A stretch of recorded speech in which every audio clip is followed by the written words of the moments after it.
மனதின் எண்ணங்களை அறிய 3 வழிகள் உள்ளன. ஆனால் இந்த 3 வழிகளையும் புரிந்து கொள்வதும் மிக அவசியம். இந்த 3 வழிகளையும் நீங்கள் புரிந்து கொண்டால் மற்றவர்களின் மனதை எளிதாக அறிந்து கொள்ளலாம். இதை ஒரு பௌத்த கதையின் மூலம் புரிந்து கொள்வோம். மற்றவர்களின் மனதை எப்படி அறிந்து கொள்வது என்று. மிக நீண்ட காலத்திற்கு முன் ஒரு சிறிய கிராமம் இருந்தது. அங்கே 2 சகோதரர்கள் வாழ்ந்து வந்தனர். மூத்தவன் கண் பார்வை அற்றவன். அதனால் அவன் எப்போதும் வீட்டிலேயே இருந்தான். இளையவன் விவசாயம் செய்து வந்தான். ஆனால் வயல்களில் அதிக விலங்குகள் நுழைந்து பயிர்களை அழித்துக் கொண்டிருந்தன. இதனால் இளையவன் மிகவும் கவலை அடைந்தான். அப்போது அவனுக்கு ஒரு யோசனை தோன்றியது. இந்த விலங்குகளை வயலில் இருந்து விரட்ட ஏன் என் அண்ணனின் உதவியை நாடக்கூடாது? அண்ணன் கண் பார்வை அற்றவர். அவர் வயலில் அமர்ந்தால் விலங்குகளின் சத்தம் கேட்டவுடன் சத்தமாக கத்தி அவற்றை விரட்டலாம். இதனால் எங்கள் பயிர்கள் காப்பாற்றப்படும் என்று நினைத்தான். இதை யோசித்த பிறகே அவன் தனது வயலிலேயே ஒரு சிறிய குடிசை அமைத்து தன் பார்வையற்ற அண்ணனை அங்கே அமர வைத்தான். அவனிடம், அண்ணா, ஏதாவது விலங்கின் சத்தம் கேட்டால் சத்தமாக கத்துங்கள். அதனால் அந்த விலங்குகள் ஓடிவிடும். நம் பயிர்கள் அழிவிலிருந்து காப்பாற்றப்படும் என்றான்.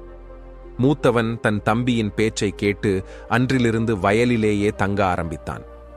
எந்த விலங்கின் சத்தம் கேட்டாலும் அவன் உடனே சத்தமாக கத்தத் தொடங்குவான். இதனால் அந்த விலங்குகள் அவனது வயலில் இருந்து ஓடிவிடும். இப்படி பல நாட்கள் கழிந்தன.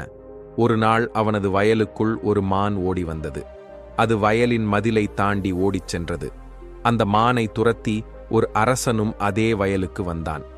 அரசனின் கண் அந்த பார்வையற்றவன் மீது பட்டது. அரசன் அவனிடம், நான் ஒரு விலங்கை துரத்தி கொண்டு இங்கு வந்தேன். அந்த விலங்கை நீ பார்த்தாயா என்று கேட்டான். அதற்கு அந்த மனிதன், அரசே, நான் கண் பார்வையற்றவன். நான் எப்படி ஒரு விலங்கை பார்க்க முடியும்? ஆனால் ஒன்று மட்டும் என்னால் உறுதியாக சொல்ல முடியும். என் வயலை தாண்டி ஓடிய அந்த விலங்கு உங்களுக்கு ஏற்றதல்ல. நீங்கள் அதை பின்தொடர்வது உங்கள் நேரத்தை வீணடிப்பதுதான் என்றான் அரசன். அந்த பார்வையற்றவனின் பேச்சை கேட்டு ஆச்சரியமடைந்தான். இவன் கண் பார்வையற்றவன். அப்படி இருக்க நான் தேடும் மான் எனக்கு ஏற்றதல்லா என்று இவனுக்கு எப்படி தெரியும் என்று யோசித்தான். அப்போது அரசன் அவனிடம், நீ என்னிடம் பொய் சொல்லவில்லை அல்லவா? ஒரு பக்கம் நீ கண் பார்வையற்றவன் என்று சொல்கிறாய், இன்னொரு பக்கம் இங்கிருந்து ஊடிய விலங்கு எனக்கு ஏற்றது அல்ல என்றும் சொல்கிறாய் என்றான். அதற்கு அந்த பார்வையற்றவன், அரசே, நீங்கள் மான் என்று நினைக்கும் அந்த விலங்கு உண்மையில் ஒரு மான் அல்ல. அது ஒரு பெண்மான். அதுவும் கர்ப்பமாக இருக்கிறது. எனக்கு தெரிந்தவரை எந்த அரசனும் கர்ப்பமாக இருக்கும் ஒரு பெண்மானை வேட்டையாடியதில்லை. அதனால்தான் அந்த மான் உங்களுக்கு ஏற்றதல்ல என்று சொன்னேன். நீங்கள் அதை பின்தொடர்ந்து உங்கள் நேரத்தை வீணடிக்காதீர்கள் என்றான். இதை கேட்ட அரசன் மேலும் ஆச்சரியப்பட்டான். கண் பார்வையற்ற இவனுக்கு அது ஒரு பெண்மான் என்றும் அது கர்ப்பமாக இருக்கிறது என்றும் எப்படி தெரிந்தது என்று யோசித்தான். சிறிது நேரம் யோசித்த பின் அரசன் தன் தளபதியிடம், தளபதியே, அந்த விலங்கு எனக்கு உயிருடன் வேண்டும். அது பெண்மான் தானா, கர்ப்பமாக இருக்கிறதா என்று நான் உறுதி செய்ய வேண்டும். இந்த பார்வையற்றவன் மிகவும் நம்பிக்கையுடன் சொல்கிறான், அது பெண்மானாக இருந்து கர்ப்பமாக இருந்தால் அது நம் வேட்டைக்கு ஏற்றதல்ல. நாம் ஒரு மானைத்தான் துரத்தி கொண்டிருந்தோம். அதனால் போய் அது பெண்மான்தானா என்று கண்டுபிடித்து வா என்றான். தளபதி அரசனின் உத்தரவை பெற்று சென்றான். சிறிது நேரம் கழித்து திரும்பி வந்து, அரசே, இந்த பார்வையற்றவன் சொன்னது அனைத்தும் உண்மை. அது ஒரு பெண்மான்தான். அது கர்ப்பமாகவும் இருக்கிறது என்றான். இதை கேட்டு அரசன் அதிர்ச்சி அடைந்தான். ஒரு பார்வையற்றவனால் எப்படி ஒரு விலங்கு பெண்மான் என்றும் அது கர்ப்பமாக இருக்கிறது என்றும் கண்டுபிடிக்க முடிந்தது என்று அவனால் புரிந்து கொள்ள முடியவில்லை. ஒரு கண் தெரியாதவனால் எப்படி இதை பார்க்க முடியும்? எப்படி இதை அறிய முடியும்? அவனுக்கு இது எப்படி தெரிந்தது என்று பல கேள்விகள் அரசனின் மனதில் எழுந்தன. இப்போது அரசன் இந்த விஷயத்தின் ஆழத்தை அறிய விரும்பினான். இந்த பார்வையற்றவனுக்கு அந்த விலங்கு ஒரு பெண்மான் என்று எப்படி தெரிந்தது என்று அவனிடம் கேட்க முடிவெடுத்தான். அரசன் அந்த பார்வையற்றவனிடம் சென்று, நீ உண்மையிலேயே கண் பார்வையற்றவனா இல்லையா என்று எனக்கு தெரியாது. ஆனால் உன்னிடம் ஒன்று கேட்க வந்திருக்கிறேன். என் கேள்விக்கு உண்மையான பதில் சொல்வாயா என்று கேட்டான். அதற்கு அந்த மனிதன், அரசே, நீங்கள் என்ன வேண்டுமானாலும் கேட்கலாம். நான் உங்களுக்கு உண்மையான பதிலையே தருவேன் என்றான். அரசன், நீ ஒரு பக்கம் கண் பார்வையற்றவன் என்று சொல்கிறாய், இன்னொரு பக்கம் நான் துரத்திய விலங்கு ஒரு பெண்மான் என்றும் அது கர்ப்பமாக இருக்கிறது என்றும் சொல்கிறாய். இது உனக்கு எப்படி தெரிந்தது உன் வயலில் வேறு விலங்குகளும் வந்திருக்குமே, வேறு விலங்குகளும் ஓடியிருக்குமே, பிறகு நீ எப்படி இதை யூகித்தாய் என்று கேட்டான். அப்போது அந்த பார்வையற்றவன் அரசனிடம், அரசே, நீங்கள் துரத்திய அந்த பெண்மான் என் வயலுக்குள் வந்தபோது அதன் வேகம் மற்றும் அது ஓடிய சத்தத்தில் இருந்து அது ஒரு பெண்மான் என்று எனக்கு உணர்ந்தது. மேலும் என் வயலின் மதில் மிகவும் சிறியது, அதன் உயரம் அதிகம் இல்லை. ஒரு மான் ஓடியிருந்தால் அதை எளிதாக தாண்டி சென்றிருக்கும். ஆனால் அந்த மானின் ஓட்ட வேகமும் சத்தமும் தான் அதை பெண்மான் என்று உணர்த்தியது. என் வயலின் மதில் சிறியது, ஒரு மான் ஓடியிருந்தால் அதை எளிதாக தாண்டி சென்றிருக்கும். ஆனால் அந்த பெண்மான் மதிலை தாண்டி செல்லாமல் அதை உடைத்து கொண்டு ஓடியது. அப்படி தாண்டி செல்ல முயன்றால் அது வயிற்றில் உள்ள அதன் குட்டிக்கு ஆபத்து என்று அதற்கு தெரியும்.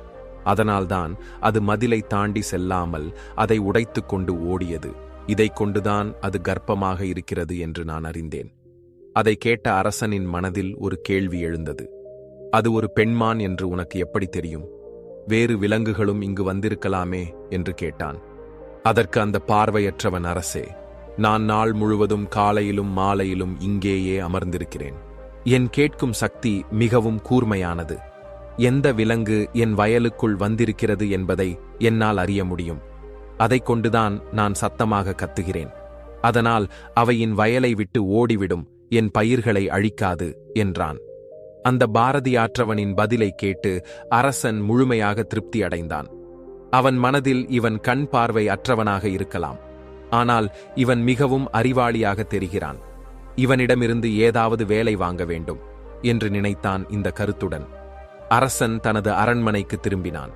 அரண்மனைக்கு வந்தவுடன் அரசன் அந்த பார்வையற்றவனை அழைத்து, நீர் ஒரு பெரிய அறிவாளி, எந்த விஷயத்தையும் எளிதில் அறிந்து கொள்கிறீர். இன்று நான் உண்மை இங்கே அழைத்தது என் மனைவி கற்பு உடையவளா இல்லையா என்பதை அறியத்தான் என்றார். அதற்கு அந்த பார்வையற்றவன், அரசு, இது என்ன கேள்வி என்றால்? அரசன், நான் கேட்டது சரியான கேள்விதான், எனக்கு இந்த கேள்விக்கு பதில் கொடுங்கள் என்றான். அதற்கு அந்த பார்வையற்றவன், அரசே, இந்த விஷயங்களையெல்லாம் விட்டுவிடுங்கள். உங்கள் திருமணமாகி இத்தனை வருடங்கள் ஆகிவிட்டன. இப்போது ஏன் இந்த கேள்வியை கேட்க வேண்டும்? உங்கள் மனதில் ஏன் இத்தகைய கேள்விகள் எழுகின்றன என்றான் அரசன்.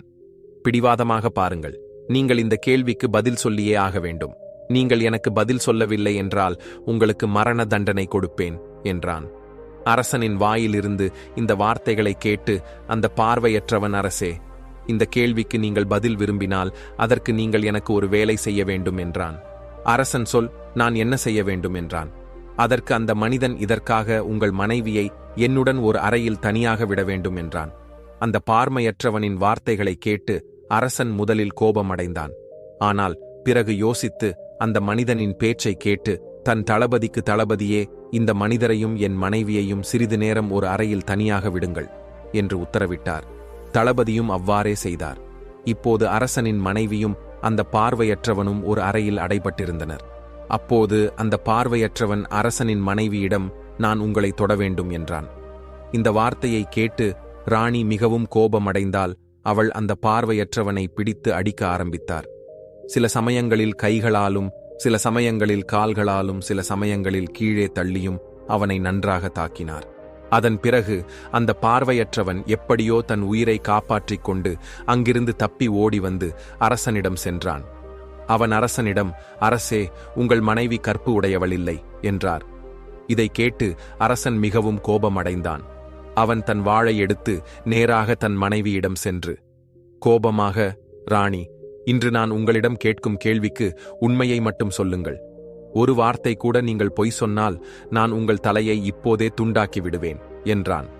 பிறகு அரசன், சொல்லுங்கள், நீங்கள் கருப்பு உடையவளா இல்லையா என்றான். அதற்கு ராணி, அரசே, நீங்கள் என்னை கொன்றுவிடலாம், ஆனால் நான் கற்பு உடையவள் இல்லை என்றால். இதை கேட்ட அரசன் மிகவும் மகிழ்ச்சி அடைந்தான். ஏனென்றால் அந்த பார்வையற்றவள் சொன்னது முற்றிலும் உண்மை. இதை கேட்டு உடனே அரசன் அந்த மனிதனிடம் சென்று, எனக்கு எப்படி தெரிந்தது என் மனைவி கற்பு உடையவள் இல்லை என்று கேட்டான். அதற்கு அந்த பார்வையற்றவன், அரசே, இது மிகவும் எளிதான விஷயம். நான் உங்கள் மனைவியிடம் நான் உங்களை தொட வேண்டும் என்றுதான் சொன்னேன். இதை கேட்டு அவள் மிகவும் கோபமடைந்து கோபத்தில் என்னை உதைக்கவும் அடிக்கவும் ஆரம்பித்தாள். எந்த பெண்ணாவது வேறு ஒரு ஆணின் தொடுதலை எப்படி தாங்க முடியும்? ஆனால் அவள் அதை பற்றி யோசிக்காமல் என்னை உதைத்து அடிக்க ஆரம்பித்தாள். அதுவும் ஒரு வகையான தொடுதல்தானே. ஒரு கற்பு உடைய பெண் ஒருபோதும் வேறு ஒரு ஆணின் தொடுதலை ஏற்க மாட்டாள். நான் அவளை தொட சொன்னபோது அவள் என்னை தொட மறுத்திருக்கலாம். ஆனால் அவள் என்னை அடிக்கத் தொடங்கிவிட்டால் மேலும் அவை என் முழு உடலையும் தொட்டாள். இப்போது நீங்களே சொல்லுங்கள், இப்படிப்பட்ட பெண் எப்படி கற்பு உடையவளாக இருக்க முடியும் என்றான். அதற்கு அரசன், நீங்கள் மிகவும் அறிவாளியாக தெரிகிறீர்கள். சரி, இன்னொரு கேள்விக்கு நீங்கள் பதில் சொல்லுங்கள். இந்த கேள்விக்கு நீங்கள் சரியான பதில் சொன்னால் நான் உங்களை இங்கிருந்து போக விடுவேன் என்றான். பிறகு அரசன் அந்த பார்வையற்றவனிடம், நான் என் தந்தையின் மகன்தானா அல்லது வேறு ஒருவரின் மகனா என்று எனக்கு சொல்லுங்கள் என்றான். அதற்கு அந்த பார்வையற்றவன், அரசே, இதில் உங்களுக்கு என்ன இருக்கிறது? நீங்கள் யாருடைய மகனாக இருந்தாலும் இந்த நாட்டின் அரசன் நீங்கள்தான். அதனால் இந்த கேள்வியை விட்டுவிடுங்கள் என்றான். ஆனால் அரசன், இல்லை, இந்த கேள்விக்கு எனக்கு சரியான பதில் வேண்டும். இல்லை என்றால் இந்த கேள்வி என்னை எப்போதும் தொந்தரவு செய்யும். அதனால் நான் இதற்கு சரியான பதில் அறிய விரும்புகிறேன். நீங்கள் சரியான பதில் சொன்னால் உங்களை நான் தடுக்க மாட்டேன். இங்கிருந்து போகலாம் என்றான். அதற்கு அந்த பார்வையற்றவன், அரசே, இதற்காக நான் உங்கள் தாயிடம் செல்ல வேண்டிய அவசியமில்லை. நான் உங்களுக்கு அதை சொல்கிறேன். நான் இப்போதே நீங்கள் யாருடைய மகன் என்று சொல்ல முடியும். ஆனால் அதற்கு முன் நீங்கள் எனக்கு ஒரு வாக்குறுதி அளிக்க வேண்டும். நீங்கள் என் மீது கோபப்பட மாட்டீர்கள் என்றான். நான் உன் மீது கோபப்பட மாட்டேன் என்று வாக்குறுதி அளிக்கிறேன் என்றால் அரசன். அதன் பிறகு அந்த பார்வையற்றவன், அரசே, நீங்கள் உங்கள் தந்தையின் மகன்தான். ஆனால் ஒரு கஞ்சத்தனமான செட்டியாரின் நிழல் உங்கள் மீது விழுந்திருக்கிறது என்றான். இதை கேட்ட அரசன் மிகவும் கோபமடைந்தான். அவன் உடனே வாளை எடுத்துக்கொண்டு தன் தாயிடம் சென்று, அம்மா, உண்மையை சொல்லுங்கள். நான் என் தந்தையின் மகன்தானா இல்லையா? நீங்கள் எனக்கு உண்மையை சொல்லவில்லை என்றால் நான் இங்கேயே என் உயிரை மாய்த்துக் கொள்வேன். உண்மை என்ன என்று எனக்கு சொல்லுங்கள் என்றான். அதற்கு அந்த அரசனின் தாய், மகனே, நீ உன் தந்தையின் மகன்தான். ஆனால் ஒரு கஞ்சத்தனமான செட்டியாரின் நிழல் உன் மீது விழுந்திருக்கிறது. நான் ஒருமுறை குளித்துவிட்டு கண்ணாடியில் என் முகத்தை பார்த்துக் கொண்டிருந்த போது அந்த கண்ணாடிக்கு பின்னால் அந்த கஞ்சத்தனமான செட்டியார் தெரிந்தார். அவருடைய நிழல் உன் மீது விழுந்துவிட்டது என்றாள். இதை கேட்ட அரசன் மிகவும் மகிழ்ச்சி அடைந்தான். அவன் உடனே ஓடி அந்த பார்வையற்றவனிடம் சென்று, ஒரு கஞ்சத்தனமான செட்டியாரின் நிழல் என் மீது விழுந்திருக்கிறது என்று உனக்கு எப்படி தெரியும் என்று கேட்டான். அதற்கு அந்த மனிதன், அரசே, நீங்கள் என்னிடம் பல கேள்விகளை கேட்டீர்கள். நான் உங்களுக்கு சரியான பதில்களை கொடுத்தேன். வேறு எந்த அரசனாக இருந்தாலும் இதற்கு பதிலாக எனக்கு பல பரிசுகள் கிடைத்திருக்கும்.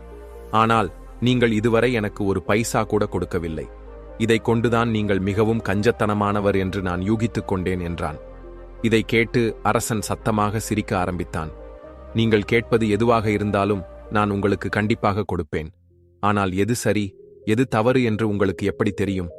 எந்த விஷயத்திற்கும் உங்களால் எப்படி இவ்வளவு துல்லியமாகவும் சரியாகவும் பதிலளிக்க முடிகிறது என்று கேட்டான். அதற்கு அந்த பார்வை அற்றவன், அரசே, நான் பார்வையற்றவன். எனக்கு பார்வை இருந்திருந்தால் நான் யாருடைய மனதையும் எளிதாக இருந்திருப்பேன். மனதிற்கு ஒரு மொழி உண்டு. இந்த மொழி மனிதனின் உடல் மொழி, கண்கள், உதடுகள், அவனது செயல்முறைகள், அவனது செயல்கள் ஆகியவற்றில் காணப்படுகிறது. அதன் அடிப்படையில் ஒருவன் மனதில் என்ன ஓடுகிறது என்பதை நாம் அறிய முடியும். ஆனால் நான் பார்வையற்றவன், என்னால் பார்க்க முடியாது. அதனால் நான் செயல்களை பார்க்கிறேன். நான் ஒரு விஷயத்தை அறிய விரும்பினால் நான் அந்த நபருக்கு ஒரு வேலையை கொடுப்பேன். அந்த வேலையை அவன் எப்படி செய்கிறான் என்பதை கொண்டுதான் அவன் மனதில் என்ன ஓடுகிறது என்பதை என்னால் கண்டுபிடிக்க முடிகிறது என்றான். அப்போது அரசன், அப்படியானால் நான் கூட யாருடைய மனதையும் அறிய முடியுமா என்று கேட்டான்.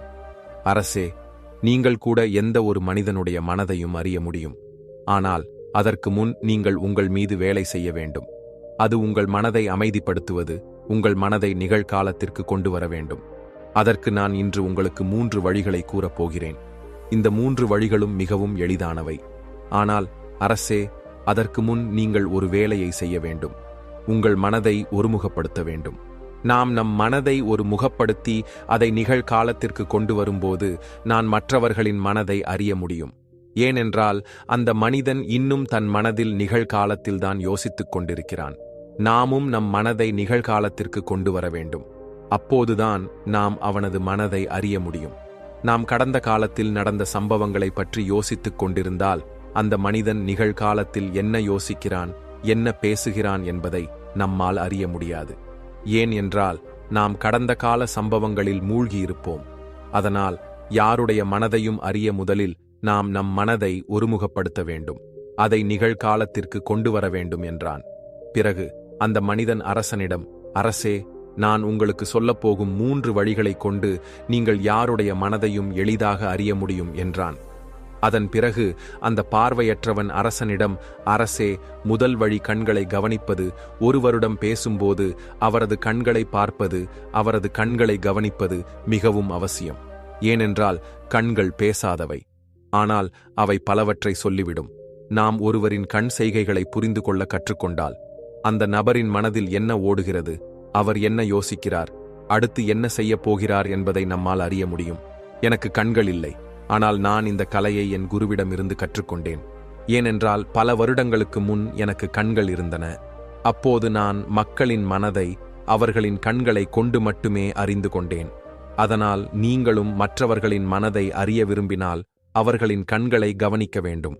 அவர்களின் கண்கள் எப்படி இருக்கின்றன, அவை எங்கே, எப்போது எப்படி பார்க்கின்றன என்பதை கவனிக்க வேண்டும். நீங்கள் அவர்களிடம் பேசும்போது அவர்களின் கண்கள் அங்கும் இங்கும் சுழல்கின்றனவா? சில சமயங்களில் மேல் நோக்கியும், சில சமயங்களில் கீழ் நோக்கியும், சில சமயங்களில் சுற்றியும் பார்க்கின்றனவா?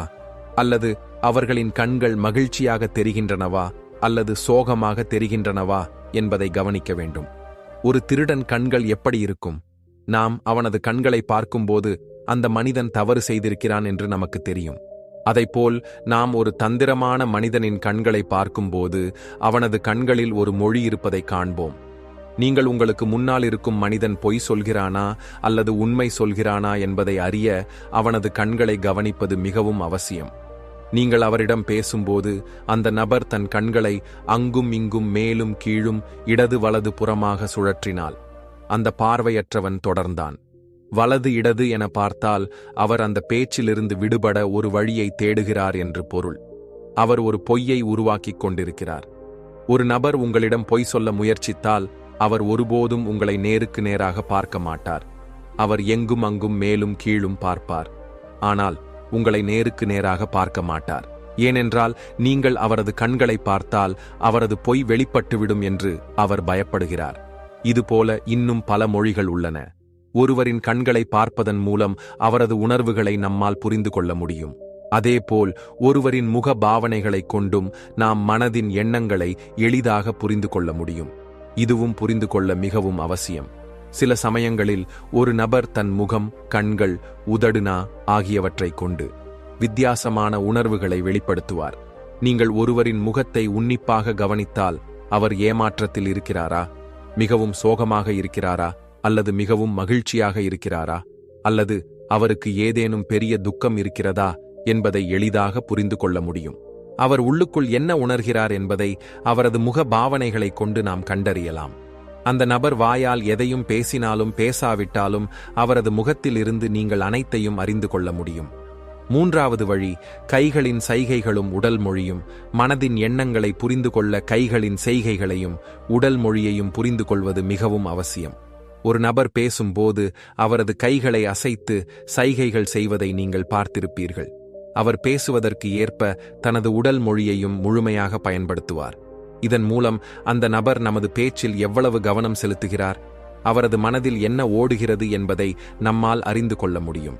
உடல் மொழியை பார்க்கும்போது அவரது கைகள் அசைதல், உடல் அசைதல், அடிக்கடி முகத்தில் கைகள் வைத்தல், கைகளை ஒன்றோடு ஒன்று தேய்த்தல் போன்ற பல செயல்களை நாம் உன்னிப்பாக கவனிக்க வேண்டும். மனதின் எண்ணங்களை புரிந்து கொள்ள உடல் மொழியையும் புரிந்து கொள்ள வேண்டும். இந்த 3 வழிகளையும் நீங்கள் கவனமாக புரிந்து கொண்டால் எந்த ஒரு மனிதனின் மனதையும் எளிதாகவும் விரைவாகவும் அறிந்து கொள்ள முடியும். ஆகவே நீங்கள் யாருடைய மனதின் எண்ணங்களை அறிய விரும்பினால் அவர்களின் கண்கள், முகம், உடல் மொழி மற்றும் கைகளை கவனத்துடன் பார்த்து புரிந்து கொள்ள வேண்டும். அப்போதுதான் அவர் மனதில் என்ன ஓடுகிறது, அவர் என்ன யோசிக்கிறார் என்பதை நீங்கள் புரிந்து கொள்ள முடியும். ஆனால் அதற்கு முன் நீங்கள் உங்கள் மனதை ஒருமுகப்படுத்தி அமைதிப்படுத்த வேண்டும். அதை நிகழ்காலத்திற்கு கொண்டு வர வேண்டும். அப்போதுதான் நீங்கள் அந்த நபரின் இந்த அனைத்து செயல்களையும் கவனிக்க முடியும், புரிந்து கொள்ள முடியும். இல்லை என்றால் நீங்கள் கடந்த கால நிகழ்வுகளில் மூழ்கியிருந்தாலோ அல்லது எதிர்கால திட்டங்களில் ஈடுபட்டிருந்தாலோ அந்த நபரின் உடல் மொழியை உங்களால் ஒருபோதும் கவனிக்க முடியாது. அவர் மனதில் என்ன ஓடுகிறது, அவர் என்ன யோசிக்கிறார் என்பதை புரிந்து கொள்ளவும் முடியாது.